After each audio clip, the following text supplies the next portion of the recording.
السلام عليكم ورحمة الله وبركاته. الحمد لله وكفى وسلام على عباده الذين اصطفى، أما بعد فأعوذ بالله من الشيطان الرجيم. بسم الله الرحمن الرحيم. فتبسم ضاحكا من قولها وقال رب أوزعني أن أشكر نعمتك التي أنعمت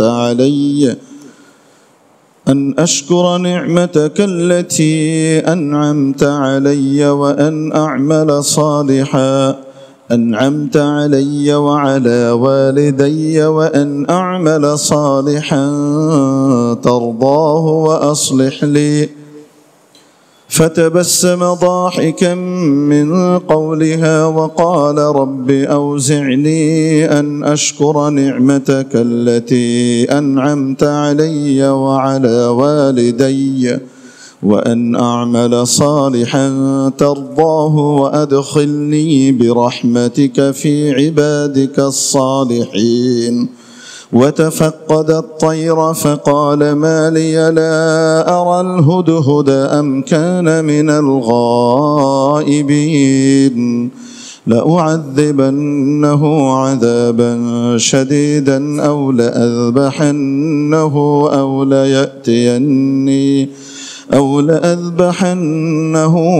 أو ليأتيني بسلطان مبين. فمكث غير بعيد فقال أحطت بما لم تحط به وجئتك من سبأ بنبأ يقين.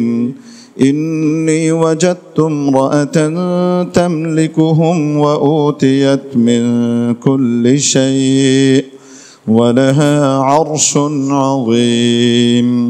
وجدتها وقومها يسجدون للشمس من دون الله وزين لهم الشيطان أعمالهم فصدهم عن السبيل فهم لا يهتدون. صدق الله مولانا العظيم. قابل صد احترام حضرات علماء کرام, আজিজ তালাবা, ধর্মপ্রাণ ধর্মভীরু সর্বস্তরের সম্মানিত মুসল্লিয়ানে আজম, পর্দার আড়ালের পরম শ্রদ্ধেয়া মা ও বোনেরা, আপনাদের সামনে সূরাতুন নামলের 19 নম্বর আয়াত থেকে শুরু করে 24 নম্বর আয়াত পর্যন্ত তিলাওয়াত করা হয়েছে। গত সপ্তাহে আপনারা এবং তার আগের সপ্তাহে পিঁপড়ের আলোচনা শুনছিলেন যে হযরত সুলাইমান আলাইহিস সালাম যখন পিঁপড়েদের প্রান্তরে আসলেন তখন একটি পিপীলিকা সকল পিপীলিকাকে লক্ষ্য করে বলল, হে পিঁপড়ে সকল, তোমরা তোমাদের ঘর বাড়িতে নিরাপদ আশ্রয় নাও, ঢুকে পড়ো, কারণ সুলাইমান আলাইহিস সালাম এবং তার সৈন্যরা যেন তোমাদেরকে অজ্ঞাতসারে পিষ্ট না করেন। তার এই কথা 3 মাইল দূর থেকে আল্লাহ তাআলা হযরত সুলাইমান আলাইহিস সালামের কান পর্যন্ত পৌঁছে দিলেন। হযরত সুলাইমান আলাইহিস সালাম এটা শোনার পরে ঠিক করে মুচকি হেসে দিলেন। ফাতাবাসসামা দাহিকাম মিন কওলিহা, তার কথা শুনে হেসে দিলেন এবং আল্লাহ তাআলার কাছে আরজ করলেন, হে প্রভু, আপনি আমাকে তৌফিক দান করুন, যে নেয়ামত আপনি আমার উপর এবং আমার বাবা মাকে দান করেছেন, যে সকল নেয়ামত রাজি আপনি আমাকে এবং আমার বাবা মাকে দিয়ে ধন্য করেছেন, সেগুলোর শুকর যেন, কৃতজ্ঞতা যেন আমি পরিপূর্ণভাবে আদায় করতে পারি, সে তৌফিক আপনি আমাদেরকে দান করেন, আমাকে দান করেন। ওয়া আন আমালা সালিহান তারদাহ, এবং আমাকে এমন সব নেক কাজের তৌফিক দান করেন যে নেক কাজগুলোকে আপনি পছন্দ করেন। ওয়া আদখিলনি বিরহমাতিকা ফি ইবাদিকা সালিহিন, আর আপনার দয়ায় আমাকে আপনার সৎ কর্মপরায়ণ বান্দাদের অন্তর্ভুক্ত করে নেন। এখানে একটি বিষয় আলোচনার আছে, সেটি হলো যে হযরত সুলাইমান আলাইহিস সালাম আল্লাহর কাছে যেমন নেক আমলের তৌফিক চাইলেন, ঠিক তদ্রূপ আল্লাহ তাআলার কাছে এই প্রার্থনা করলেন যেন আল্লাহ তাআলা জান্নাতীদের অন্তর্ভুক্ত ওনাকে করে দেন। আপনি আপনার কৃপা, করুণা এবং দয়ায় আমাকে আপনার নেক বান্দাদের সাথে প্রবিষ্ট করেন, মানে জান্নাতে ঢুকিয়ে দেন, আমাকেও জান্নাতের অধিবাসী বানিয়ে দেন। আসলে হযরত সুলাইমান আলাইহিস সালাম ঠিক সেই কথাটাই বলেছেন যেটা পরবর্তীতে নবী পাক সাল্লাল্লাহু আলাইহি ওয়াসাল্লাম বলেছেন। নবীজি সাল্লাল্লাহু আলাইহি ওয়াসাল্লাম একদিন বলছিলেন যে দেখো, কেউ তার আমলের উপর ভর করে জান্নাতে যেতে পারবে না, কেউ তার নেক আমলের উপরে ভর করে জান্নাতে চলে যাবে তা হবে না। সাহাবীরা আরজ করলেন, ইয়া রাসূলুল্লাহ, আপনিও? নবীজি বললেন, হ্যাঁ আমিও, কিন্তু আমাকে আমার রবের কৃপা বেষ্টন করে রেখেছে। সাথে সাথে সে শুধু গুনাহ থেকে বাঁচায় না নিজেকে, একটা ফরজের সওয়াব পায়। তো এই জন্য যত ভালো কাজ আছে এগুলোর মাধ্যমে বান্দা আল্লাহ তাআলাকে খুশি করে, আর আল্লাহ যখন খুশি হন, সন্তুষ্ট হন, তখন রব্বুল জালাল কি করেন, তাকে জান্নাতীদের অন্তর্ভুক্ত করে নেন। তো এই জন্য নিজের আমল দিয়ে যে কেউ যাবে তা না, নিজের আমলের মাধ্যমেই যাবে তা না, আসলে আল্লাহর সন্তুষ্ট সাথে সাথে সে শুধু গুনাহ থেকে বাঁচায় না নিজেকে, একটা ফরজের সওয়াব পায়। তো এই জন্যে যত ভালো কাজ আছে এগুলোর মাধ্যমে বান্দা আল্লাহ তাআলাকে খুশি করে, আর আল্লাহ যখন খুশি হন, সন্তুষ্ট হন, তখন রব্বুল জালাল কি করেন, তাকে জান্নাতীদের অন্তর্ভুক্ত করে নেন।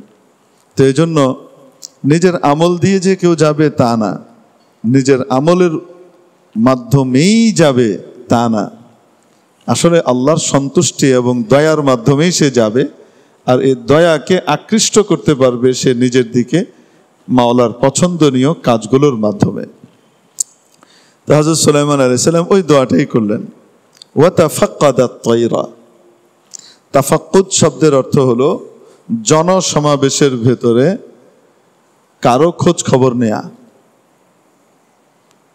প্রকাশ্য জনসমাগমের মধ্যে কারো কি নেওয়া, খোঁজ খবর নেয়া, এটাকে কি বলে, তাফাক্কুদ বলে। ওয়া তাফাক্কাদাত তায়র, হযরত সুলাইমান পক্ষীকুলের সংবাদ নিতে লাগলেন।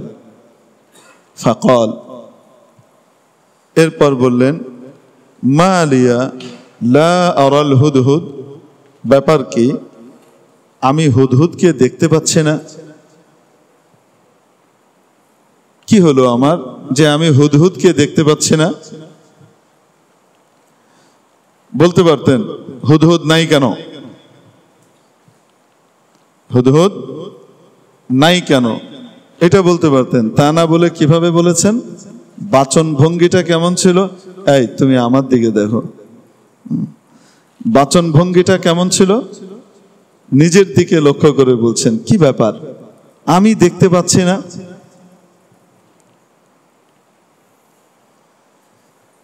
তো এখানে মুফাসসিরিনে কিরাম লেখেন যে এটা বলার অন্যতম কারণ ছিল এই যে পক্ষীকুল এবং পশু পাখি, কীট পতঙ্গ ইত্যাদিকে আল্লাহ তাআলা হযরত সুলাইমান আলাইহিস সালামের অধীনস্থ করে দিয়েছিলেন। এখানে বসেন, এইখানে বসেন।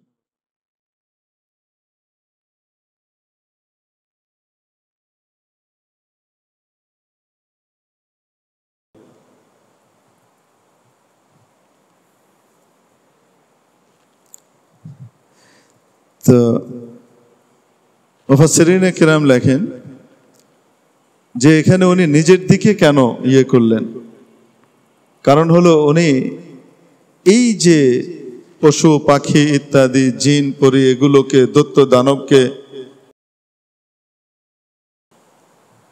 দৈত্য দানবকে যে আল্লাহ পাক ওনার অধীনস্থ করে দিয়েছিলেন, এটা কার নেয়ামত?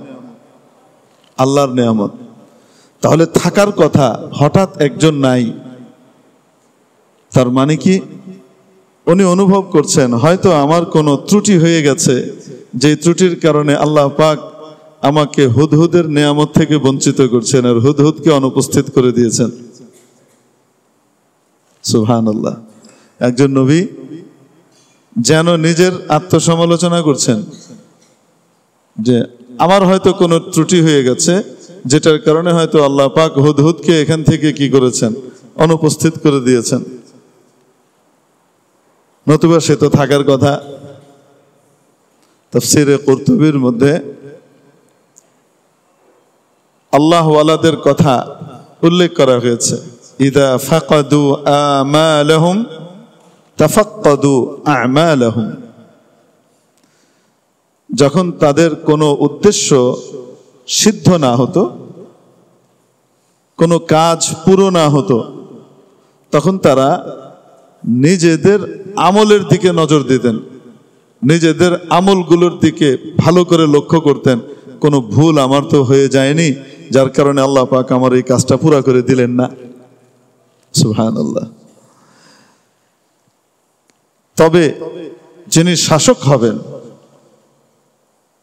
যিনি অ্যাডমিনিস্ট্রেটর হবেন, তার এই আত্মসমালোচনা ওটা শুধু নিজ পর্যন্ত সীমাবদ্ধ থাকবে, অন্যদের জন্য নয়, তাহলে ঘাড়ে উঠে যাবে। এই জন্য তৎক্ষণাৎ পরের কথাটা কি বলছেন?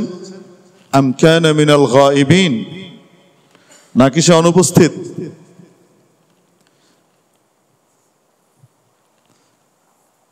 এখানে মুফাসসিরিনে কিরাম লিখেছেন আম নাকির অর্থে নয়, বাল এর অর্থে।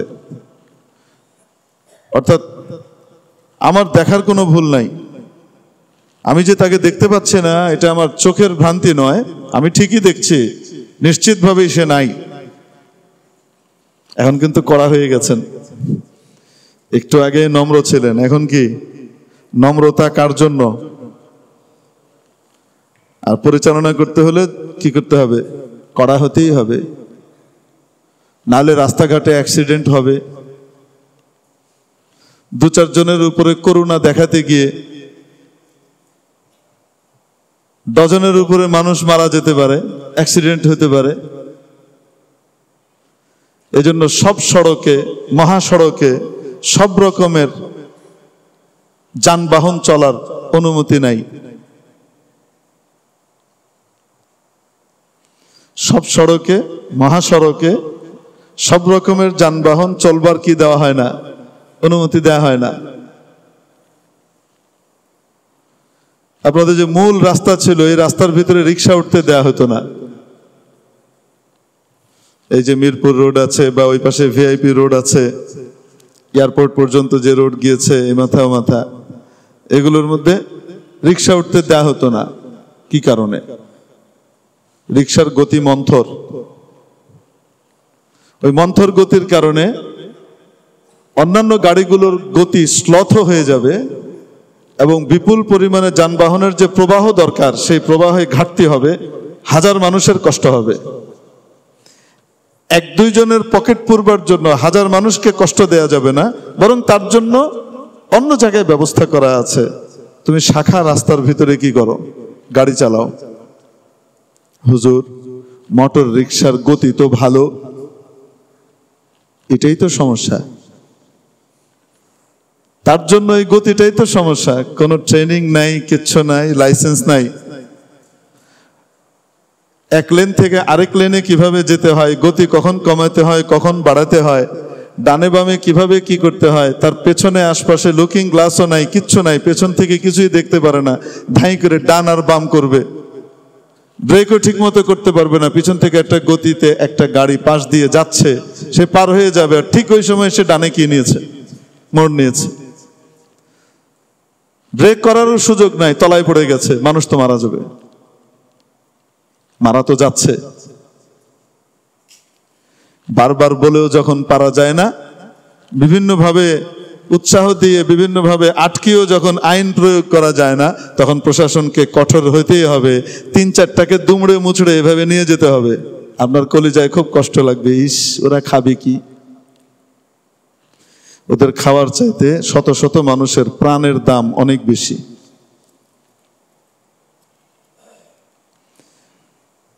তো মাঝে মাঝে প্রশাসনকে কি হতে হয়, কঠোর হতে হয়। এবং এই যে 10-12টা বা 4-5টা যে কি করেছে, এরকম করে হালুয়া বানিয়ে উঠিয়ে ঢুকাইছে। এখন আপনি এখানে যে বললেন তোমাকে 500 টাকা দিব, তুমি আমাকে এখান থেকে ওই সংসদ ভবনের কোনাটায় নিয়ে যাও, কত দিব? 500 টাকা দেব। এ কেব 5000 টাকা দিল আমি যাব না, আমি এই আসাদ গেটের গোড়া থেকেই ঘুরে আসবো, এর পরে আমি যাব না। অবাস্তব না বাস্তব? তো প্রশাসন যারা পরিচালনা করেন তাদেরকে জনস্বার্থে মাঝে মাঝে কি হতে হয়, কঠোর হতেই হয়, কিছুই করার থাকে না। যেই পুলিশ অফিসার বা যেই কনস্টেবল ভাই এই কাজটার দায়িত্বে ছিলেন, বা সিটি কর্পোরেশনের যারা এটাকে ধাক্কিয়ে নিয়ে যাচ্ছিলেন, আমার আপনার ওই দৃশ্যটা ভিডিওতে দেখে কষ্ট লাগছে। তাদের কি হচ্ছে, তাদের কিন্তু হৃদয়টা ছিঁড়ে যাচ্ছে, কিন্তু আদেশ পালন করতে হবে, কিছু করার নাই। হুজুর বদদোয়া দিলে আল্লাহর কাছে কি হবে, আল্লাহর কাছে এই বদদোয়া ফিল্টার হয়ে যায়। সবার সব বদদোয়া ধাই করে লেগে যায় না। আল্লাহ তো পাগল না, যে যা কইল ওটা টুপ করে লয়ে নিলেন। যথেষ্ট পরিমাণ সতর্ক করা হয়েছে নাকি হয় নাই? কঠোর হতে হয় মাঝে মাঝে। তবে হ্যাঁ, আবার অন্যভাবে ব্যবস্থা করে দিয়েছে।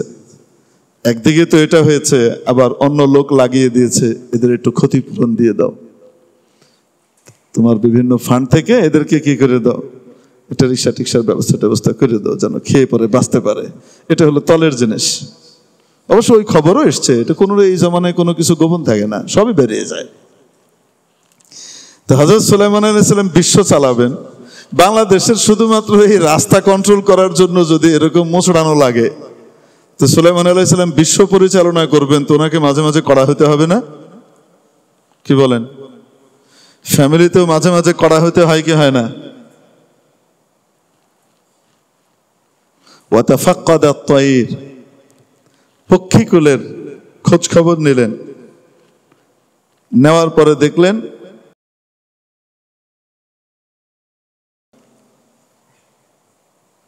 ফাকাল মা লি লা আরাল হুদহুদ, কি ব্যাপার, আমি হুদহুদকে দেখতে পাচ্ছি না কেন? আম কানা মিনাল গায়িবিন, সে কি অনুপস্থিত নাকি?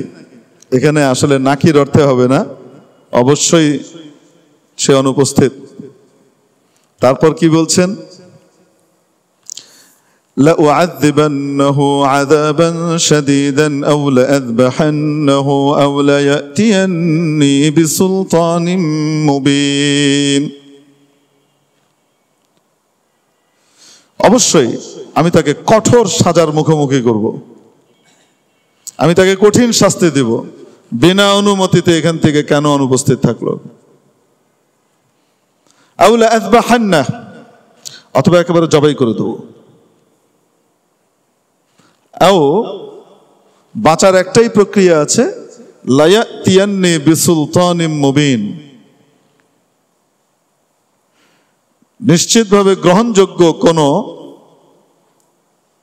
ওজর নিয়ে যদি সে আসতে পারে, তার অনুপস্থিতির যৌক্তিক কোন কারণ যদি সে দর্শাতে পারে, তাহলে সেক্ষেত্রে বিষয়টা ভিন্ন হতে পারে। কেন তোমরা নাই?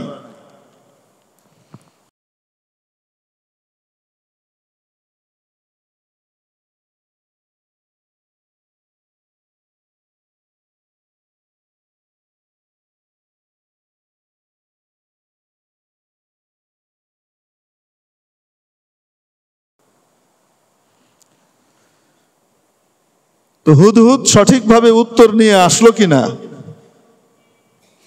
সঠিক কোনো কারণ যদি সে দর্শাতে পারে, তাহলেই তাকে কি করা হবে? ছাড় দেয়া হবে।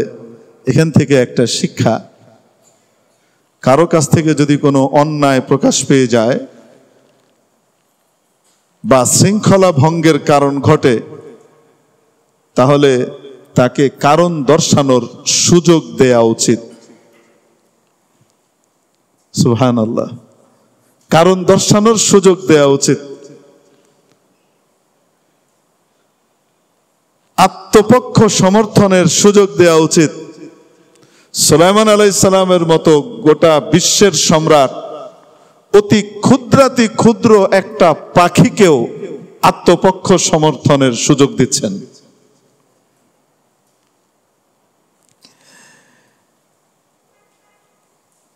এখানে একটি বিষয়, উনি সারা দুনিয়ার পাখি বাদ দিয়ে হুদহুদের খোঁজ কেন নিলেন? একটি উত্তর মুফাসসিরিন ইকরাম দিয়েছেন, সেটি হলো এই, হুদহুদ অত্যন্ত দুর্বল এবং ক্ষুদ্র পাখি, খুব বড় সড়ো না।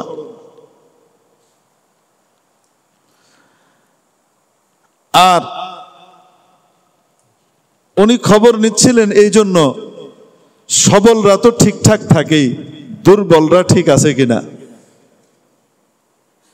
একজন সম্রাট, সত্যিকার অর্থের একজন হাকিম, একজন নীতিবান ন্যায়পরায়ণ বাদশাহ দুর্বলের খোঁজ রাখেন।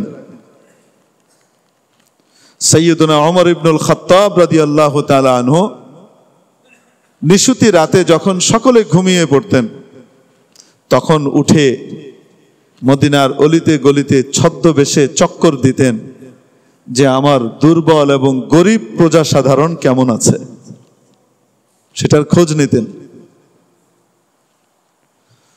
সবলদের অবস্থা তো জানাই আছে, সামনাসামনি থাকে, কিন্তু দুর্বলরা, তাদের খোঁজ নিতেন।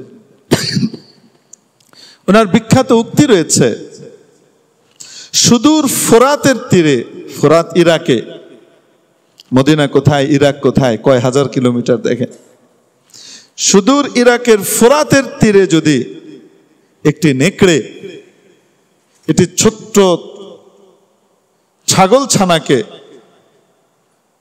জুলুম করে খেয়ে ফেলে, তাহলে সে ব্যাপারেও ওমরকে জিজ্ঞেস করা হবে। তোমার ইনসাফের এই নগরীতে কেন এই বেইনসাফি হলো? লক্ষ্য করে দেখেন, নেকড়ে তো ছাগলই খাবে, তাহলে ছাগল ছানার কথা আসলো কেন? ছাগলই খাবে, তাহলে নিষেধাজ্ঞা, তাহলে জিজ্ঞাসা কেন করা হবে? নেকড়ে ছাগল খাবে, প্রাণী খাবে, মুরগি খাবে, এটাই স্বাভাবিক। কিন্তু শিশু, ছোট্ট বাচ্চা, ও দিয়ে তো তার পেটও ঠিক মতো ভরবে না, শুধু শুধু একটা বাচ্চাকে কেন মারবে? নেকড়েরও একটা বিবেকের ব্যাপার স্যাপার আছে। ইদানিং কালে নেটের বদৌলতে অদ্ভুত অদ্ভুত সব ঘটনা মানুষের সামনে আসে। বাঘ তাড়া করছে হরিণকে, হরিণের বাচ্চা হয়ে গেছে, বাচ্চা তার হচ্ছিল, বাচ্চা হচ্ছিল, এই অবস্থায় তাড়া করেছে, হরিণ তো পালিয়ে গেছে। বাচ্চাটা কোনো মতে উঠে দাঁড়িয়ে, সে তার বাঘ টাক চিনে না, বাঘের মুখের কাছে গিয়ে করছে। তো বাঘ তাকে খাওয়ার পরিবর্তে তাকে শুকে টুকে ডানে বামে তাকাচ্ছে, ভাবখানা এই, এটা রেখে কি করুম, এই মাসুমটা রেখে কি করব। কিছুক্ষণ পরে দেখা গেল যে বাঘ তাকে চেটে চুটে পরিষ্কার করে আদর টাদর করে মুখে করে নিয়ে যাচ্ছে। ওই বাঘের মাঝখানেই এই বাচ্চা বড় হচ্ছে। তাহলে বাঘের কাছেও একটা হিসাব কিতাব আছে, তারও একটা বুঝ বুদ্ধি আছে, কোনটাকে মারা যাবে কোনটাকে মারা যাবে না। তো হযরত ওমর রাদিয়াল্লাহু তাআলা আনহু এটা বলছেন না যে ওখানে যদি একটা নেকড়ে একটা ছাগলকে খেয়ে ফেলে তাহলে ওমরকে জবাবদিহি করতে হবে, না, নেকড়ে তো ছাগল খাবেই, ছাগল ছানা। দুর্বলের প্রতি খেয়াল রাখা, নজর রাখা, এটা বড়দের দায়িত্ব। তো একটি কারণ বলা হয়েছে এখানে যে হুদহুদ অত্যন্ত ক্ষুদ্র এবং দুর্বল পাখি ছিল, যার কারণে তার খোঁজ নিচ্ছিলেন। হযরত আব্দুল্লাহ ইবনে আব্বাস রাদিয়াল্লাহু তাআলা আনহুমা বলেন, যেটা আমি গত সপ্তাহে আপনাদেরকে বলেছি, হুদহুদের একটা বৈশিষ্ট্য ছিল যে সে মাটির নিচে ভূগর্ভস্থ অনেক জিনিস সে দেখতে পেত। যেমন পানি, খনিজ পদার্থ ইত্যাদি সে দেখতে পেত। আল্লাহ তাআলা এই পাখিটাকে এই ক্ষমতার এই কুদরত দিয়েছেন। তো হযরত সুলাইমান আলাইহিস সালাম যেই প্রান্তর পার হচ্ছিলেন ওখানে ওনার পানির দরকার। তো এখন হুদহুদকে উনি খোঁজ নিচ্ছিলেন যে হুদহুদ দেখো পানি কোথায়, কোথায় পানির লেয়ারটা উপরে আছে। এরকম পাওয়া গেলেই সাথে সাথে উনি জিনদেরকে আদেশ করতেন, ওরা দ্রুত গতিতে ওটাকে খুঁড়ে নিচ থেকে পানি বের করে নিয়ে আসতো। তো পানির জন্য উনি হুদহুদকে খুঁজেছিলেন।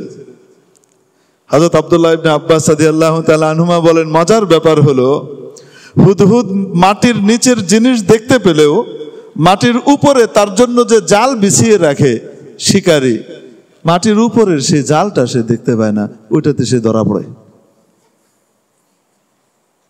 অদ্ভুত ব্যাপার না? সে মাটির নিচে কি আছে আল্লাহ তাআলা তাকে সেটা দেখার ক্ষমতা দিয়েছেন, ওটা সে দেখে, কিন্তু মাটির উপরে যে তার জন্য শিকারী জাল বিছিয়ে রেখেছে ওই জালটা সে দেখতে পায় না, সে ওখানে ধরা খায়। তার মানে হলো পৃথিবীতে আল্লাহ তাআলা কাউকে পরিপূর্ণ স্বয়ং সম্পূর্ণ করে পাঠান নেই, কোনো না কোনো খুঁত তার ভিতরে দিয়ে রেখেছেন। সব কিছুর পূর্ণতা আছে একমাত্র কার কাছে? আল্লাহর কাছে। সুবহানাল্লাহ। তো হযরত সুলাইমান আলাইহিস সালাম এখানে বললেন যে কোথায়, তাকে কেন দেখতে পাচ্ছে না। এটা দিয়ে বোঝা যায় নবীরা গায়েব জানতেন না।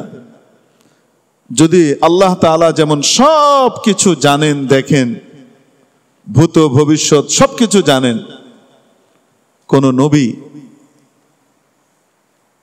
ভূত ভবিষ্যৎ সবকিছু জানেন না, ততটুকুই জানেন যতটুকু আল্লাহ তাকে জানান। এর চেয়ে বেশি উনি কি করেন না, জানেন না। এজন্য হযরত সুলাইমান আলাইহিস সালাম জিজ্ঞেস করছেন কোথায় গেল সে অনুপস্থিত কেন? তো তাকে আমি কঠিন সাজা দেব অথবা জবাই করে ফেলবো, তবে বাঁচার একটাই মাত্র প্রক্রিয়া রয়েছে, যদি সে উপযুক্ত কারণ দর্শাতে পারে। ফামাকাসা গায়রা বাঈদ, অল্প কিছু সময়ের মধ্যেই হযরত সুলাইমানের এই কথা বলার পরে বেশিক্ষণ হয়নি, এরই ভিতরে হুদহুদ পাখি চলে এসছে, উড়ে এসে হাজির হয়েছে।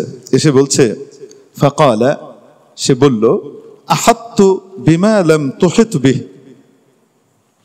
আমি এমন সংবাদ নিয়ে এসেছি যে সংবাদ আপনার কাছে নাই। সুবহানাল্লাহ।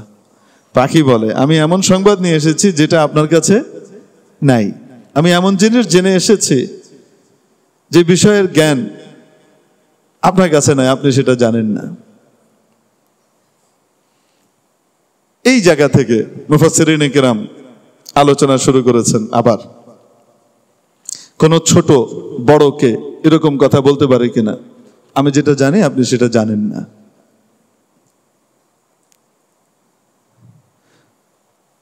একজন নবীকে হুদহুদ এই কথা বলার ধৃষ্টতা কিভাবে দেখায় যে আমি যা জানি আপনি সেটা জানেন না? উত্তর বলা যায়, আদবের সাথে বলা যায়। হুদহুদ আদবের সাথেই বলেছে আমি এমন জিনিসের সংবাদ নিয়ে এসেছি যে সংবাদটি আপনার কাছে নেই।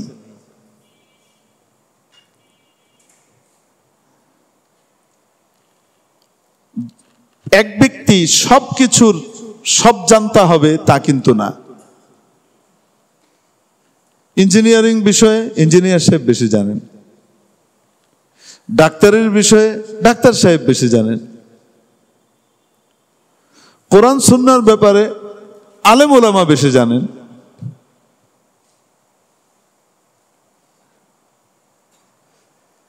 এখন ডাক্তার সাহেব যদি বলেন যে হুজুর এই বিষয়টা আপনি জানেন না, এটা আমি জানি, এটা আমি আপনার সামনে পেশ করছি, বিষয়টা কি, এটা বলার এখতিয়ার ডাক্তার সাহেবের আছে না নাই? আছে। চিকিৎসা সংক্রান্ত বিষয় ইঞ্জিনিয়ার সাহেব যদি ডাক্তার সাহেবকে বলেন যে আপনি বড় বড় অপারেশন করেন ঠিকই আছে, কিন্তু এখানে সিমেন্ট কতটুকু লাগবে, রড কতটুকু লাগবে, এটা কন্ট্রাক্টরের কথা শুনেন না, এটা আমার কাছ থেকে শুনেন, এটা আমি বেশি জানি। আপনার কন্ট্রাক্টর কি বলছে ওইটা শুনেন না। বড় বড় ইঞ্জিনিয়ার সাহেবদের বক্তব্য হলো, আমি আমার আব্বা জানের কাছ থেকে শুনেছি, কন্ট্রাক্টর সাহেবকে জিজ্ঞেস করলে ইঞ্জিনিয়ারের দেওয়া রডের যে প্ল্যান আছে, ডিজাইন আছে, সে দুইটার একটা বলবে স্যার রড কম হয়ে গেছে, অথবা বলবে রড বেশি হয়ে গেছে। স্যার এত রড লাগে না, আমি কত বানাইছি ওখানে, আপনার খরচ অনেক বেড়ে গেছে। অথবা বলবে স্যার এত হেভি জিনিস, রড কিন্তু কম হয়ে গেছে। কন্ট্রাক্টর সাহেবের এলএম কি, উনি ঘুরে ঘুরে ঘুরে ঘুরে ঘুরে ঘুরে ইঞ্জিনিয়ার সাহেবদের ডিজাইনগুলা কি করেছেন, বাস্তবায়ন করেছেন। আমি অমুক অমুক অমুক বানিয়েছি, এটা হলো এলএম। আর ইঞ্জিনিয়ার সাহেবের এলএম কি, 17-18 বছর পড়ালেখা করে এটার উপরে জ্ঞান অর্জন করে তারপরে আবার আরো অনেক পড়াশোনা করে পড়িয়ে টড়িয়ে তারপরে তার কি জ্ঞানটা হয়েছে। দুটোর ভিতরে পার্থক্য আছে না নাই? আছে। ঠিক তেমনি ভাবে দ্বীনি বিষয়ে, কোরআন সুন্নাহর বিষয়ে, মাসলা মাসাইলের বিষয়ে আলেম ওলামা যে দীর্ঘ সময় পড়ালেখা করে যেটা অর্জন করেছেন, আমাদের কেউ যদি 2-4টা কোরআন শরীফের ব্যাখ্যা তাফসীর আর একটু এটা ওইটা পড়ে তারপর যদি বলে আমি স্টাডি করেছি, আমি অনেক জানি, হুজুরের কথা সব ঠিক না। তিনি হলেন ওই কন্ট্রাক্টর সাহেবের মতো, মিস্ত্রি সাহেবের মতো। কিন্তু আমরা মাঝে মাঝে খুব বিভ্রান্ত হয়ে যাই। যারা বাড়ি বানায় তারাও মাঝে মাঝে কি হয়, বিভ্রান্ত হয়। তো ধর্মীয় সুন্দর কথা শুনে আমরাও মাঝে মাঝে বিভ্রান্ত হয়ে যাই। যাচাই যে করা দরকার এটা বুঝি না, যে না হুজুরকে যেহেতু জিজ্ঞেস করা দরকার, হুজুর কেউ কেউ এরকম বলছে, বাস্তবতাটা কি। তো এটা বলা যায়, কারণ কেউ দুনিয়াতে সর্বজ্ঞানে জ্ঞানী নয়। যে যে বিষয়ে জ্ঞানী তার কাছ থেকে সেই জ্ঞানের অভিজ্ঞতা নেওয়া, এটাই বুদ্ধিমত্তার পরিচয়। তো হুদহুদ বলছে আমি এমন সংবাদ নিয়ে এসেছি যা আপনার কাছে নেই। ওয়াজিতুকা মিন সাবাইন বিনাবাইন ইয়াকিন, আমি সাবা নগরী থেকে আপনার কাছে নিশ্চিত সংবাদ নিয়ে এসেছি। কোনো গোলমোল সংবাদ না, অনিশ্চিত বা ধোঁয়াশে কোনো খবর নিয়ে আসেনি, আমি একদম নিশ্চিত সংবাদ নিয়ে এসেছি। যেহেতু মা বোনরা আছে তো মনে পড়ে গেল, মাঝে মাঝে গিয়ে আমি বেগম সাহেবের কাছে শুরুতে মাতব্বরি ফলাইতাম, এখানে এটা একটু দিলে বেশি টেস্ট হয়ে যাবে মনে হয়, ওইটা হবে। তো কিছুদিন এরকম শুনে টুনে একদিন আমাকে বলতেছে, আচ্ছা তাহলে আমি হাতটা উঠে নি, আপনি রেঁধে ফেলেন দেখি। এটা যখন কইছে এখন তো আমার বাথরুম লেগে গেছে। কারণ আমরা মাঝে মাঝে দেওবন্দে পড়াকালীন মেসের ভিতরে ভাগ ভাগ করে একটু রান্না টান্না করতাম। তো টুকটাক ডিম ভাজি আর ডাল রান্না করা, এই দিয়ে পোলাও কোরমা কালিয়া গুপ্তা জর্দা কই থেকে রান্না গন্ত দেখি। তো এই সমস্ত ব্যাপারে তো তারা আলাম, তারা বেশি জানে। আর যেই বাড়িতে হাজবেন্ড রাঁধুনি হয় বা ভালো রান্না জানে, ওই বাড়িতে বেগম সাহেবাদের চলা বড় বিপদ হয়ে যায়। বাহ্যিকভাবে মনে হবে রান্না জানলেই তো ভালো, বেগম অসুস্থ হলে রেঁধে টেঁধে দিবে, আসলে তা না, জ্বালায় মারবে। এই আইনে ওই আইনে, এই আইনে ওই আইনে, এই চুং চাং করতে থাকবে। এই জন্য এই ক্ষেত্রে খুব বেশি না জানাই ভালো। এই ডিম ভাজি ডাইল টুল টাইপের আলু ভর্তা করতে জানা, বিপদে টিপদে পড়লে যেন ঠেক দিয়ে কাম চালাইন যায়, এতটুকু মানে ডিপ্লোমা কোর্স থাকা ভালো। এখানে রান্নাতে বিএসসি করলে বেগম সাহেবদের সাথে ঝামেলা হবে, এটা করার দরকারও নাই।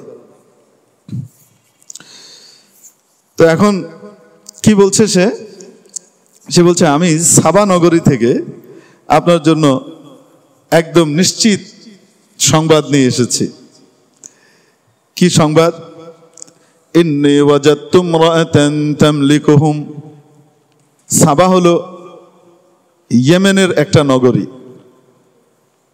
এখন যেখানে ইয়ামান আছে, তখন ইয়ামানের চৌহদ্দি বিস্তৃতি আরো অনেক বড় ছিল, এখনকার মতো ছোট না, আর অনেক বড় এরিয়া নিয়ে ইয়ামান ছিল। কিছু অংশ সৌদি আরবের ভিতরে পড়েছে, সেটাও তার ভিতরে ছিল, ওদিকেরও কিছু অংশ ছিল। তো ইয়ামানের সানার কাছাকাছি, অর্থাৎ আপনার যেটা রাজধানী, এর কাছাকাছি তখন বড় নগরী ছিল সাবা। তো তখন ইয়ামানের রাজধানী বা কেন্দ্রস্থলই ছিল সাবা। তার আরেক নাম হলো মাআরিব। কোরআন শরীফে সাবা উল্লেখ করা হয়েছে, তার আরেকটা নাম কি হাদিসের ভিতরে এসেছে মাআরিব। তো ওই অঞ্চলে আমি ঘুরে এসেছি। হযরত সুলাইমান কিন্তু ওদিকেই যাচ্ছেন। সুলাইমান সাল্লাম কোন দিকে যাচ্ছেন? ইয়ামানের দিকেই কিন্তু যাচ্ছেন। তো হুদহুদ তার দায়িত্ব পালন করার জন্য অগ্রিম আগে ভাগে চলে গেছে। পানি টানি কোথায় আছে না আছে সে অগ্রিম দেখে টেকে সার্ভে করে আরো সামনে গিয়েছে। আরো সামনে গিয়ে পাইছে খাইছে, এখানে তো বিশাল অনেক বড় রানী আছে একজন। ইন্নী ওয়াজাদতু ইমরাআতান, আমি সেখানে একজন নারীকে পেলাম, তামলিকুহুম, যিনি তাদের উপর রাজত্ব করেন। এই সাবাবাসীর উপর কি করেন? রাজত্ব করেন। ওখানে গিয়ে এক রানীকে পেলাম। ওয়া উতিয়াত মিন কুল্লি শাই, এবং রাজ্য পরিচালনা করবার জন্য যা যা তার দরকার এই সব কিছুই তার কাছে আছে। এর অর্থ এই নয় যে সারা দুনিয়ার সবই ওই সাবার রানীর কাছে ছিল। এর অর্থ হলো এই, রাষ্ট্র পরিচালনা করবার জন্য যা যা দরকার এর সবকিছুই তার কাছে ছিল। ওই যুগে অনুপাতে যে অস্ত্রশস্ত্র দরকার, যে সমরাস্ত্র দরকার, যে প্রযুক্তি দরকার, এই সমস্ত দিক থেকে তারা বড় উন্নত ছিল। আর তার আরেকটা পরিচয় হলো ওয়ালাহা আরশুন আযীম, তার বিশাল এক রাজ সিংহাসন আছে। এই যে রানীর কথা বলছে কে? হুদহুদ। এই রানীর নাম আপনারা জানেন, কি নাম? মাশাআল্লাহ, বিলকিস। বিলকিস না, ক দিয়ে না, ছোট কাফ না, কি বড় কাফ, বিলকিস।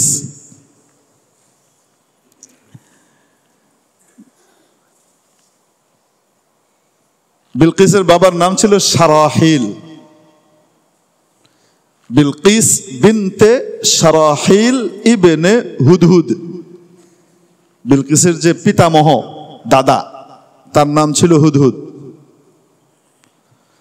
হুদহুদ ছিলেন ওই অঞ্চলের, পুরো ইয়ামানের প্রতাপশালী সম্রাট। সন্তানাদি বেশি ছিল না, মাত্র 40টা ছেলে ছিল। কয়টা? আমার তো সর্বসাগরে মিললে 4টা। হুদহুদের ছিল কয়টা? এই হুদহুদ কিন্তু আবার পাখি হুদহুদ না, সম্রাট হুদহুদ।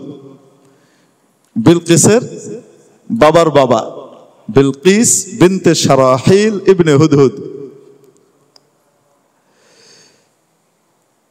ওনার 40 জন পুত্র সন্তান ছিল এবং পর্যায়ক্রমে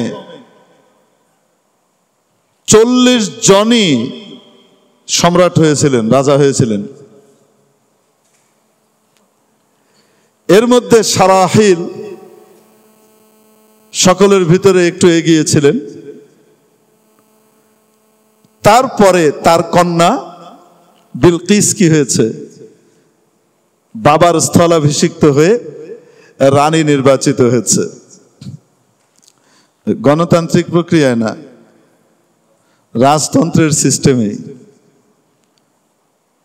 কি হয়েছে? রানী নির্বাচিত হয়েছেন। দাদাও ছিলেন বাদশাহ, চাচারা সবাই ছিল বাদশাহ, বাপও ছিল বাদশাহ। তো ছোটবেলা থেকেই তো বাদশাহী শিখছে। দেখে দেখেই তো কি শিখেছে? বাদশাহী শিখছে, কেমনে চালাইতে হয়। এটা এক্সেপশন।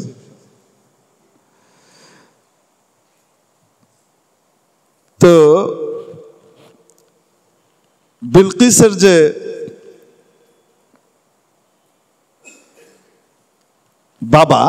বাবার নাম কি ছিল? সারাহিল। এক রিওয়ায়াতে পাওয়া যায় বিলকিসের মা ছিল জিন, বাপ তো ছিল মানুষ। মা ছিল কি জিন। প্যাঁচ লাগলো না?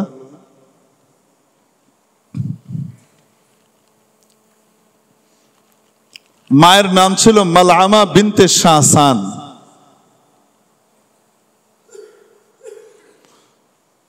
শাহসান বিলকিসের নানা।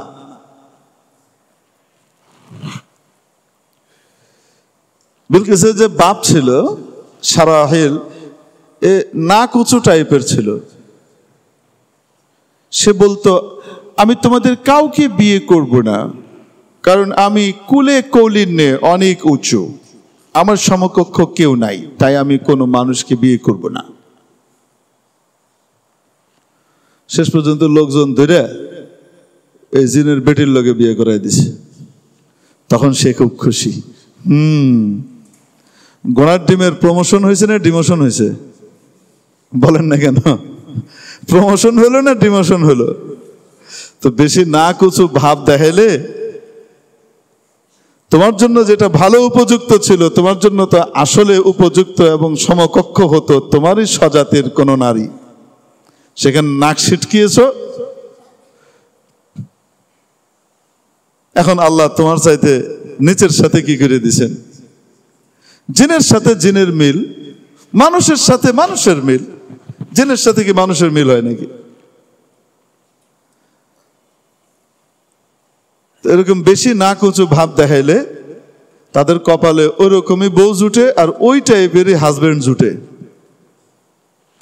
যে বেটা বেশি খুঁতখুঁতে হয় যে আমি তো হ্যান্ডসাম প্রিন্সের মতো, আমাকে সকলে দেখলে পাগল হয়ে যায়, তো আমার বউটা এরকম লম্বা হতে হবে, টল ফিগারে হতে হবে, সে এরকম স্মার্ট হতে হবে, সে স্লিম হতে হবে, অত্যন্ত উচ্চ শিক্ষিতা হতে হবে, তার বাবার আবার ঢাকা শহরে কয়েকটা বাড়ি থাকতে হবে, ঘোড়ার ডিম থাকতে হবে, আমার এই ছাড়া হবে না। শেষ পর্যন্ত দেখবেন কালা ভুসুঙ্গা বাইটটা একটা জুটছে। পোলাপাইন দেখা যায় খুব খুশি হয়ে গেছে, তোদের বিয়ে তো দেরি আছে, এখন এত লাভ ফাল মারিস না।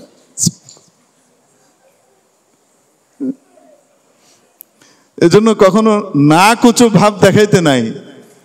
আমার কাছে যে গুণগুলা আছে সেগুলো কার দেওয়া? আল্লাহর দেওয়া। অতএব অন্যের গুণের প্রতি সম্মান দিতে হয়। অন্যের ভিতরে কোনো দুর্বলতা থাকলে সেটাকে মায়ার দৃষ্টিতে দেখতে হয়, তাচ্ছিল্যের দৃষ্টিতে নয়।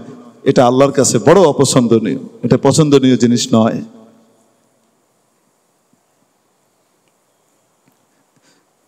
বললাম যে কারণ এই টাইপের ঘটনা আমার সামনে গাদা খানিক আছে, গাদা খানিক আছে। শেষ মুহূর্তে যেটাকে খুব পছন্দ করে বিয়ে করে লয়েছে, বেগম সাহেব আমার এসে আও ভাতে এটা কি দেখলাম, এত সুস করে কি লইলো? তো আমি বললাম বেশি খুঁজখুঁতে যারা করে এদের কপালে আল্লাহ ওই রুমই লিখে দেয়। আর যারা আল্লাহর প্রতি খুশি থাকে, আল্লাহ আমাকে যা দিবেন আমি সেটার উপরে খুশি, আমার আব্বা আম্মা আমার মুরব্বীরা আমার জন্য যেটা পছন্দ করবেন, তাদের অভিজ্ঞতা তাদের মর্যাদাকে সম্মান দিয়ে আমি তাদের মতো অভদ্রের মতো না, আমিও তাদের উপরে নিজেদেরকে মুরব্বীদের মতো সঁপে দেব। তো তাহলে আল্লাহ পাক তার জন্য বিশেষ নিয়ামতের ব্যবস্থা করেন। সবসময় রং রূপ দিয়েই সবকিছু হয় না।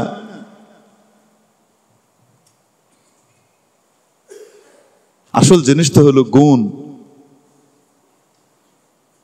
এজন্য বুদ্ধিমান মানুষ গুণ দেখে, শুধু বাহিরটা দেখে না। আল্লাহ পাক বুঝবার তৌফিক দান করেন। যেহেতু বিলকিসের মায়ের আলোচনা, বাপের আলোচনা আসলো, বেশি নাক উঁচু হওয়ার কারণে শেষ পর্যন্ত বিয়ে হয়েছে।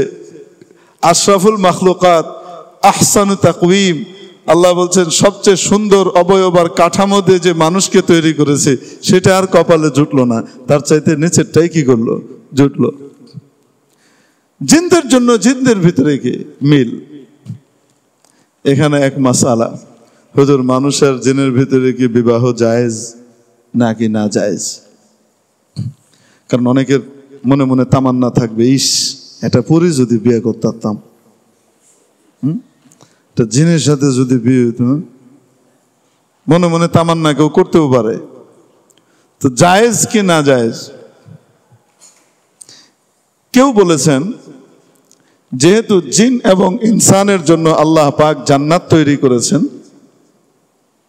তাদেরকে পরিপূর্ণ আকল এবং বুদ্ধি দান করেছেন, অন্যান্য পশু পাখি প্রাণীরও পর্যায়ক্রমিক জ্ঞান বুদ্ধি আছে, কিন্তু সেটা মানুষ এবং জিনের সমপর্যায়ের নয়। মানুষ এবং জিনকে আল্লাহ তাআলা পরিপূর্ণ আকল বুদ্ধি জ্ঞান দান করেছেন, যার ফলশ্রুতিতে তারা আল্লাহ তাআলার বিধিবিধানকে ধারণ করবার যোগ্যতা অর্জন করেছে এবং সেটা অনুপাতে তারা জান্নাতে যাবে অথবা সাজা ভোগ করবে, জাহান্নামে যাবে। নাউযুবিল্লাহি মিন যালিক। তো যেহেতু অন্যান্য প্রাণীকুল থেকে জিন এবং ইনসান আলাদা, এজন্য ভিন্ন হলেও বিয়ে করা জায়েজ। এটা কারো কারো মত। আর কারো কারো মত হলো গরু বাছুর ছাগল ভেড়া বাঘ ভাল্লুকের সাথে যেমন মানুষের বিয়ে হারাম, কারণ এটা ভিন্ন জাতি, ঠিক তেমনি ভাবে জিন এবং ইনসান যেহেতু ভিন্ন জাতি, এজন্য পরস্পরের ভিতরে বিয়ে শাদী কি নাই, জায়েজ নাই। যার আরো বিস্তারিত জানতে মন চায় তার জন্য আকামুল মারজান ফি আহকামিল জান একটা কিতাব আছে, সেই কিতাব ভালো করে মোতালা করে নিলে, পড়ালেখা করে নিলে আরো বিস্তারিত জেনে ফেলতে পারবেন। অতএব আমাদের ভিতরে যেহেতু কারো এই টাইপের খায়েশ টায়েশ নাই, লেহাজা এই মাসলা নিয়ে আমাদের সামনে আগানোরও তেমন একটা দরকার নাই। আসেন আমরা বিলকিসে চলে যাই।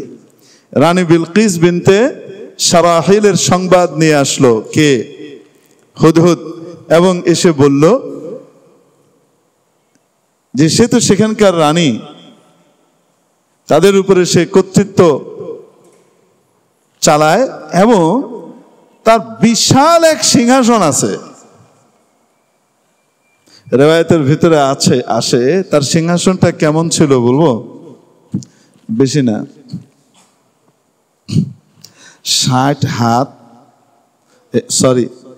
80 হাত লম্বা,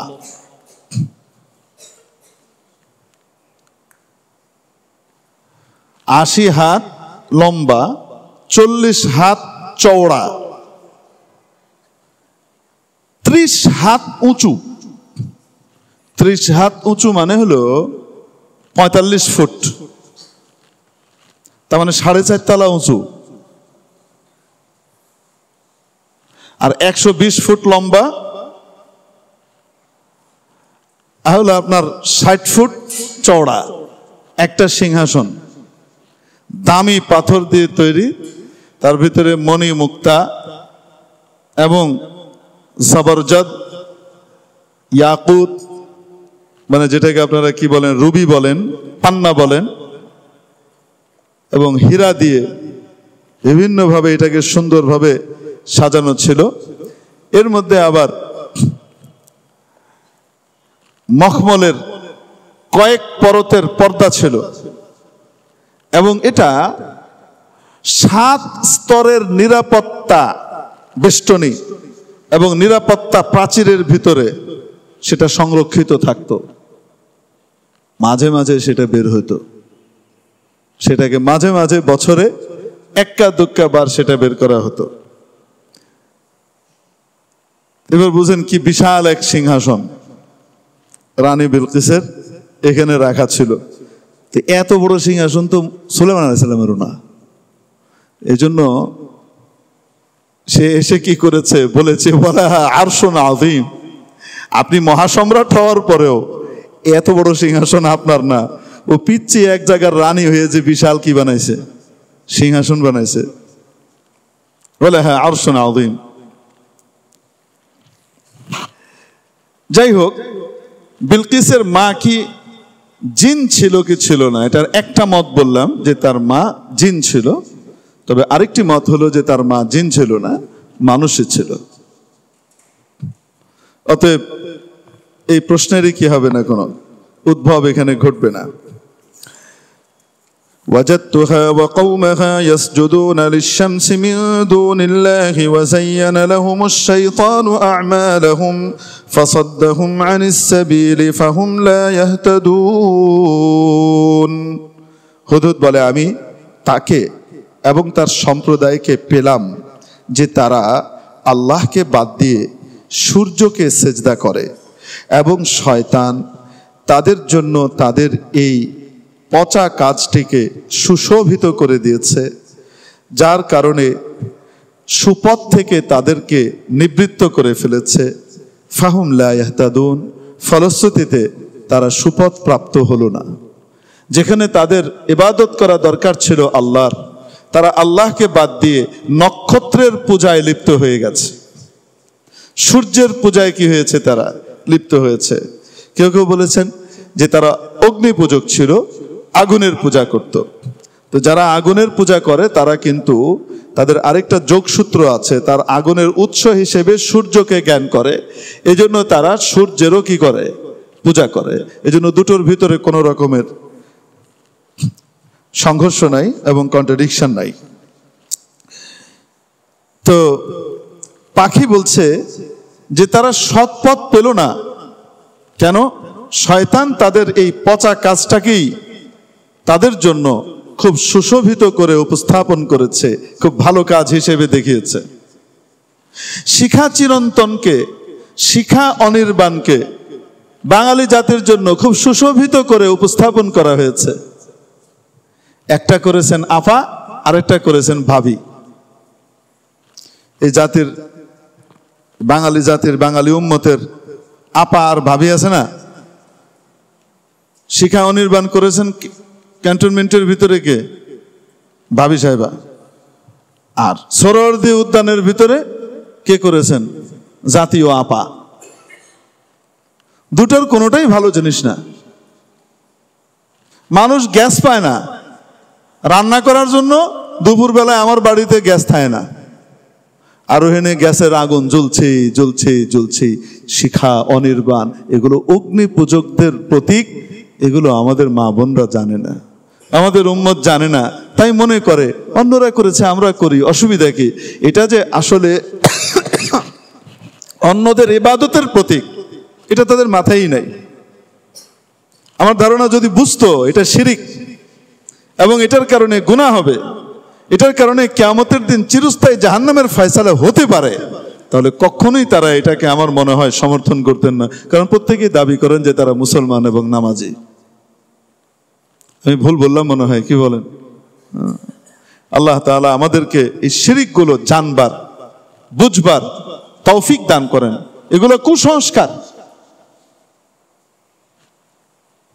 একবার আমি এই ফজরের আগ দিয়ে আপনার ক্যান্টনমেন্টের ভিতর দিয়ে আসছিলাম। এমনি তো শুনেছি অনেকের কাছে, একদিন চাক্ষুষ দেখেছি আমি। সূর্য ওঠার ঠিক আগ দিয়ে, ফজরটা পার হয়েছে মাত্র, সূর্য ওঠার আগ দিয়ে ওখানে একদম এভাবে কি হলো, মানে গার্ড অব অনার যেমন দেয় ওই রকম স্যালুট হলো। কাকে? এই শিখা অনির্বাণকে। কেন? একে কেন স্যালুট করতে হবে? আমি মুসলমান, আমার জানা উচিত যে এটার কারণে আমার ঈমান চলে যাবে। ঈমান চলে যাওয়া মানে নামাজ, রোজা, হজ, যাকাত, ভালো কাজ কিছুই কবুল হবে না, সব বরবাদ। এজন্য সবকিছু আন্দোলনের ভাষায় নয়। আমার মনে হয় আন্দোলন তো দ্বিতীয় ধাপ বা তৃতীয় ধাপে, তার আগে আসলে আন-নুসহু লিকুল্লি মুসলিম, প্রত্যেক মুসলমানকে খায়ের সাথে, নম্রতার সাথে বোঝাবার জন্য চেষ্টা করা দরকার। আমার তো অতদূর পর্যন্ত দৌড় নাই, আপনাদের অনেকের দৌড় আছে। যাদের দৌড় আছে তাদের উচিত এগুলো বুঝিয়ে এই সমস্ত কুসংস্কারপূর্ণ এবং এই সমস্ত শিরকি কর্মকাণ্ডগুলো বন্ধ করবার ব্যবস্থা নেওয়া। বাংলাদেশ কি পিছাবে? আগুন কি করবে? সেই আগুনকে আমার সম্মান দেখাইতে হবে? আগুন কার কথায় চলে? আরো আস্তে, কার কথায় চলে? আগুন তো তার বিশাল পাওয়ার দিয়ে, নমরুদি পাওয়ার দিয়ে ইব্রাহিম আলাইহিস সালামের একটা চুলও জ্বালাইতে পারলো না। আগুন তখন জ্বালাইতে পারবে যখন আল্লাহ পাকের হুকুম থাকে। আল্লাহ পাক ঢালাও হুকুম আগুনকে দিয়ে রেখেছেন জ্বালানোর জন্য, এটা ঢালাও হুকুম দেওয়া আছে। যখন আল্লাহ চাইবেন তার এই ক্ষমতাকে রহিত করে দিতে পারেন। এক্সেপশনালি হযরত ইব্রাহিম আলাইহিস সালামের জন্য আগুনের পাওয়ারকে আল্লাহ কি করে দিয়েছেন? শেষ করে দিয়েছেন। আগুনকে আদেশ করা হয়েছে, তোমার ফুঁত ফাঁত গর্জন সবকিছু বহাল থাকবে, বাইর থেকে দাও দাও করে জ্বলা সব বহাল থাকবে, শুধু আমার ইব্রাহিমের জন্য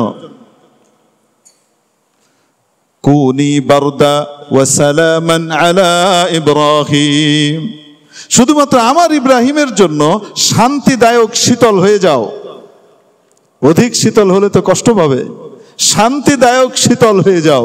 ইব্রাহিম আলাইহিস সালামকে তারা যখন এই আগুনে ফেলতে গিয়েছে, বিশাল অগ্নিকুণ্ড বানিয়েছে, ফেলতে গিয়ে দেখে ফেলা যাচ্ছে না, কাছেই যাওয়া যায় না, ফেলবে কিভাবে? তো তারা বুদ্ধি বের করেছে, কি করবে? চড়ক গাছ তৈরি করেছে, চরকির মতো জিনিস তৈরি করেছে, ওর ভিতরে ইব্রাহিম আলাইহিস সালামকে ভরে এভাবে এরকম করে চক্কর কাটতে কাটতে কাটতে কাটতে কাটতে কাটতে কাটতে ধরে এরকম ঘোরাতে ঘোরাতে হুট করে ছেড়ে দেওয়া হবে, আর উড়ে গিয়ে ইব্রাহিম আলাইহিস সালাম আগুনের মাঝখানে পড়বে। এখন যখন চরকি উঠাতে গিয়েছে ওরা, আল্লাহ পাকের কাছ থেকে অনুমতি নিয়ে ফেরেশতারা চেপে ধরে রেখেছে, এখন আর চরকি উঠে না। চরকি কি করে না? উঠে না, ওরা উঠাইতেই পারে না। আরে চরকি উঠে না কেন? শয়তান আসছে, শয়তান এসে বুদ্ধি শিখাইতেছে, শোনো এখানে অলৌকিক শক্তি আছে তো কিছু, ইব্রাহিমের কিছু অলৌকিক শক্তি আছে, ওই শক্তিটা নষ্ট হবে। যারা করতেছে তারা খুব লাজুক, ফেরেশতারা তো লাজুক, বেলাজা বেহায়ানা, অতএব এখানে খোল্লম খোলা ব্যভিচার শুরু করাও, লজ্জার কারণে ফেরেশতা চলে যাবে। এই খোল্লম খোলা এখানে উল্টাপাল্টা শুরু করানো হলো, ফেরেশতারা সেরে গেলেন, এবার চরকি ঘোরা শুরু হলো, ছুঁড়ে মেরে ফেলা হলো। ইব্রাহিম আলাইহিস সালামের জন্য আল্লাহ বিশেষ আদেশ পাঠিয়ে দিলেন। ইব্রাহিম আলাইহিস সালাম ওখানে বসে আরামে আছেন, জান্নাতি ফল আসে খান। নমরুদ বাইর থেকে দেয়, ইব্রাহিমের তো কিছুই হয়নি। নমরুদ এক পর্যায়ে বলছে, এই আগুন। নমরুদ কিন্তু বিশ্ব সম্রাট ছিল, যে তোর কি ক্ষমতা চলে গেল? আল্লাহ পাক আগুনের জবান খুলে দিছেন। তা আগুন বলতেছে, ক্ষমতা চলে গেছে না আছে, কাছে আয়া দেখ, কাছে আয়া দেখ ক্ষমতা আছে না নাই, আয়। তো আগুনের মধ্যে যে ক্ষমতা, সেটা কে দিয়েছেন? আল্লাহ দিয়েছেন। তো অগ্নি পূজকদের মতো কাজ আমাদের 90% মুসলিমের দেশে মুসলমানদেরকে দিয়ে বিধর্মীরা করিয়ে ফেলে, আমাদের খবরও থাকে না এটা যে তাদের ধর্মীয় প্রতীক। আমরা মনে করি এটা এমনি একটা, এটা হলে হতেই পারে, অসুবিধা কি? আমার ঈমান আমার কাছে, আমার বিশ্বাস আমার কাছে।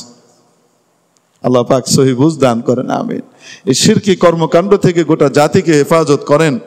তো এই পাখি বলছে, হুদহুদ পাখি, দেখেন নবীর সাথে থাকার কারণে তার ভিতরে কত সুন্দর চেতনা। সে বলছে, এ এত বুদ্ধিমতী নারী, যে নারী এই পুরো জাতিকে এত সুন্দরভাবে হ্যান্ডেল করে, কন্ট্রোল করে, এই মহিলা এবং তার সম্প্রদায়কে পেলাম তারা সূর্যের পূজা করে, সূর্যকে সেজদা করে, সূর্যের স্রষ্টা আল্লাহকে বাদ দিয়ে। এবং এটা কেন করছে? শয়তান তার এই অপকর্মটাকেই তার কাছে সুন্দর করে উপস্থাপন করেছে, যেটা খুব ভালো কাজ, এটা প্রগতিশীলতা। এরকম করলে ইউরোপ আমেরিকা তোমার উপর খুশি হয়ে যাবে, এটা প্রগতিশীলদের কাজ। আর মসজিদে যাওয়া, হুজুরদের কথা শোনা, কোরআন সুন্নাহ অনুযায়ী চলা, আল্লাহ নবীর চেহারার মতো নিজের চেহারা, আল্লাহ নবীর জীবনের মতো নিজের জীবনটাকে বানানো, আল্লাহ নবীর মেয়েদের মতো, নারীদের মতো নিজের জীবনটাকে সুন্দর করে আমাদের নারীরা গঠন করে ফেলা, এই ফেরেশতা তুল্য জীবন, এটা হলো মৌলবাদিতা, এটা ধর্মান্ধতা, এটা পশ্চাৎপদতা। এই সমস্ত বুলি আমাদের সামনে দিয়ে রেখেছে। আর পাশ্চাত্যের দেওয়া উচ্ছিষ্ট ভোগী কিছু বিবেক বিক্রেতা বুদ্ধিজীবী, কথিত সুশীল এবং কিছু মিডিয়া এগুলোকেই প্রচার করে বেড়ায়। আমাদের কচি কচি বাচ্চা, ছোট্ট ছোট্ট বাচ্চাদের ভিতরে এগুলো দেখতে দেখতে ওটাই পয়দা হয় এবং ধর্মের ব্যাপারে এক ধরনের ভীতি তৈরি হয়ে যায়। মুহতারাম দোস্ত, এই সমস্ত অপপ্রচার থেকে আমাদের নিজেদেরকে বাঁচানো উচিত। সত্যিকারের প্রগতিশীলতা, সত্যিকারের মুক্তি, কল্যাণ, কামিয়াবি, স্মার্টনেস, আভিজাত্য একমাত্র ইসলামের মধ্যে রয়েছে, আল্লাহর দেওয়া জীবন বিধানের মধ্যে রয়েছে। এর চেয়ে স্মার্ট, এর চেয়ে আধুনিক, এর চেয়ে বাস্তবসম্মত, এর চেয়ে বিজ্ঞানসম্মত এবং জীবন্ত বিধান কোন ইজমের মধ্যে নাই। ইসলামী মুক্তির জায়গা। আজকে প্রসঙ্গক্রমে আমাদের ক্লাসে বিবাহের বর্ণনা চলছে আমাদের হাদিসের মধ্যে, আমার কাছে এখন যেটা চলছে, তো প্রসঙ্গক্রমে সেখানে আসলো যে নারী অধিকারের নামে আমাদের দেশে যারা পতিতা রয়েছেন, আল্লাহ তাআলা তাদের জন্য মুক্তির ব্যবস্থা করেন। এই পেশাটা থেকে বের হয়ে তারা যেন সুন্দর, সঠিক, সম্মানের জীবন যাপন করতে পারেন, সে তৌফিক আল্লাহ পাক নসিব করেন এবং সেই উদ্যোগ নেবার তৌফিক দান করেন। এই জাহান্নাম থেকে মুক্তি পাবার ব্যবস্থা আল্লাহ যেন করে দেন। তারপরও যারা আছেন, এটার সংখ্যা সব মিলিয়ে তারা যেটা বলেছেন এটা হলো 1 লাখ। বাংলাদেশের ভিতরে মানুষ বর্তমানে 20 কোটির প্লাস মাইনাস, এর ভিতরে 11 কোটি প্লাস হলো নারী, বাকি হলো পুরুষ। 11 কোটির ভিতরে 1 লাখ কত পার্সেন্ট? 1000 ভাগের 1 ভাগও না। 1000 ভাগের 1 কোটি হতে কয়শো লাখ লাগে? 100 লাখ। তো 2 কোটিতে কয়শো লাখ? 200 লাখ। 3 কোটিতে, 9 কোটিতে 900 লাখ। 1000 কোটিতে বলেন কত লাখ? 1000 লাখ। আর 11 কোটিতে 1100 লাখ, মানে 1100 লাখ। তার মানে ওই 1 লাখ যে আমাদের পতিতা যে নারীরা আছেন, তাদের সংখ্যা অন্যান্য সম্ভ্রান্ত নারীদের তুলনায় কত পার্সেন্ট? 1000 ভাগের 1 ভাগও না। তাদের মুক্তির পথ কি? ইসলাম তো দেখিয়েছে তাদের মুক্তির পথ হলো তাদেরকে ওখান থেকে উদ্ধার করে তওবার জিন্দেগিতে নিয়ে আসো এবং সুন্দর জীবনের ব্যবস্থা করে দাও। জাহান্নামের জীবন থেকে মুক্ত করে তাকে সুন্দর জীবনের ব্যবস্থা করে দাও। এটা হলো বুদ্ধিমানের খেয়াল। এখন নারীবাদী এনারা এসে সুন্দর করে বুদ্ধি দিলেন, তাদের কি অধিকার নেই? তারা কি নারী নয়? তারা কি মানুষ নয়? সবার উপরে মানুষ। তাদের কি বাঁচবার অধিকার নেই সম্মানের সাথে? অতএব তাদেরকে শ্রমিকের মর্যাদা দিয়ে তাদের এই কাজকে শ্রমের মূল্য দেয়া হোক। আচ্ছা, প্রস্তাবটা তো খুব সুন্দর। আর অপরদিকে ম্যারিটাল রেপ, বৈবাহিক ধর্ষণের প্রস্তাবনাও দিয়ে দেয়া হলো। এখন স্ত্রীর সাথে সম্পর্কের ক্ষেত্রে যদি কখনো, এটা হয়তো 100-200 বারের ভিতরে হয়তো একবার হইতে পারে, কোন রকমের যদি ওখানে জোরপূর্বক কোনো কিছু হয়, তাহলে সে ধর্ষক হিসেবে স্বামীর বিরুদ্ধে ফৌজদারি আইনে মামলা করতে পারবে। মামলা হয়ে গেল, সাক্ষী প্রমাণের তো কোনো বিষয় নাই, তার মানে হে কইছে, গ্রেপ্তার করে লয়ে গেছে। এখন জেল খাইটে আসার পরে স্বামী কি চিন্তা করবে? তরিকা যেদিন জোর করবে, মানা করবে, দরকারই নাই, কই যাব? শ্রমবাজারে যাবো। এখন যখন শ্রমবাজারে যাবে, 1 দিন 2 দিন 4 দিন 10 দিন, কোনো না কোনো দিন তো স্ত্রী জানবে বা অনুমান করবে। আল্লাহ মাফ করুক, এটা ও স্ত্রী জানুক আর না জানুক, এটা তো হারাম, জঘন্য পর্যায়ের গুনাহ এবং নিকৃষ্ট কাজ। তারপরেও যখন সে এখানে উদ্বুদ্ধ হয়ে এখানে গেল, কয়েকদিন পর তো স্ত্রী জানবে। স্ত্রী যখন জানবে তখন তার ভিতরে ক্ষোভ, রাগ, গোস্বার কারণে সে এর সাথে আর সংসার করবে না, বিচ্ছেদ করে চলে আসবে। অথবা সে চিন্তা করবে, ও মজা, তুমি একা লুটবা কেন, তো আমিও লুটি, আমি এক জায়গায় লয়াল থাকবো, তোমার সাথে আমিও শোধ নিব। এরকম খুব কম সংখ্যক হবে, কিন্তু বেশিরভাগই যেটা হবে, ডিভোর্স দিয়ে চলে যাবে। ডিভোর্স দিয়ে চলে যাওয়ার পরে তার যে জাহান্নামের জিন্দেগিটা শুরু হবে। তো আপনি 1000 ভাগের 1 ভাগ নারীর অধিকার রক্ষা করার নামে আপনি যে 1000 ভাগের 999 ভাগ নারীর ইজ্জতকে ভুলুণ্ঠিত করে দিলেন, তাদের জীবনকে যে আপনি খাতরা এবং ধ্বংসের মুখে ঠেলে দিলেন, এটা কোন ধরনের নারী মুক্তি? আমরা কি এটা চিন্তা করে দেখি? এজন্য যেগুলাই প্রস্তাব করেছে, হয় জ্ঞান পাপী নয় পাগল। এই এত নারীর অধিকার নষ্ট করার প্রস্তাব দেওয়ার কারণে এদের বিরুদ্ধে ফৌজদারি আইনে মামলা করে ভিতরে ঢুকানো উচিত আসলে। এজন্য ইসলাম মানুষকে, নারীকে যে মর্যাদা দিয়েছে, এই মর্যাদা পৃথিবীর কেউ দিতে পারবে না। হ্যাঁ, ইসলামের দেওয়া মর্যাদাকে নিশ্চিত করবার ব্যবস্থা করুন, আইনের প্রয়োগ করুন। মা বোনকে সম্পত্তিতে যে অধিকার আল্লাহ পাক দিয়েছেন, সেই অধিকার থেকে অনেক পুরুষ বঞ্চিত করে তাদেরকে, ওটা এনশিওর করেন সে যেন পরিপূর্ণটা পায়। আদায় দেয় না, আপনি পুরা দিয়ে দাবি করেন, ফিটাফিটি লাগানোর কারবার।